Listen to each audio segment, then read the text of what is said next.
এই সেই স্বাধীনতা চত্বর খেলার মাঠ, যেখানে আমার শৈশবের অনেক স্মৃতিময় মুহূর্ত রয়েছে। আমি এই স্বাধীনতা মাঠেই আমার শৈশবের অনেকটি অংশই কেটে দিয়েছি। আমি আজ একা এই মাঠে ঢুকলাম। আমার বন্ধুদের অনেক মিস করছি।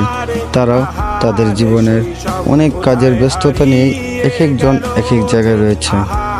আমি জানি তারা হয়তো আমাকে মন থেকে অনেক ভালোবাসে, যেমন আমি ভালোবাসি। এখন সবাই তাদের জীবিকার জন্য, পরিবারের জন্য অনেকেই অনেক জায়গায় চলে গেছে তাদের জীবিকার সন্ধানে। কিন্তু যখনই আমি এই মাঠে ঢুকি, এই মাঠটা দেখলেই কেন জানি আমার চোখের কোণায় পানি চলে আসে। মনে পড়ে যায় ছোটবেলার স্মৃতি।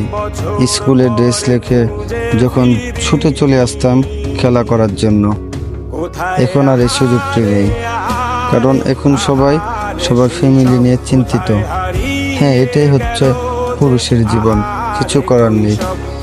শত কষ্ট, চোখের কোণার পানি সব কিছু মুছেই জীবনকে এগিয়ে নিয়ে যেতে হবে, এটাই বাস্তব। আমি শুধু এই দোয়াটাই করি, আমার বন্ধুরা যে যেখানেই থাকে, আল্লাহ যেন তাদের সকলকেই নিজ দায়িত্বে হেফাজত রাখে। আমিন। ছোট্ট মেলা সেই বন্ধুরা কই, কেন আমি আর সেই আমি নই। আজ অনেক বছর পরে খুঁজে ফিরি, কোথায় আহারে আহারে আহারে শৈশব, কোথায় হারিয়ে গেল যে আহারে কৈশব। কোথায় আহারে আহারে আহারে শৈশব, কোথায় হারিয়ে গেল যে আহারে।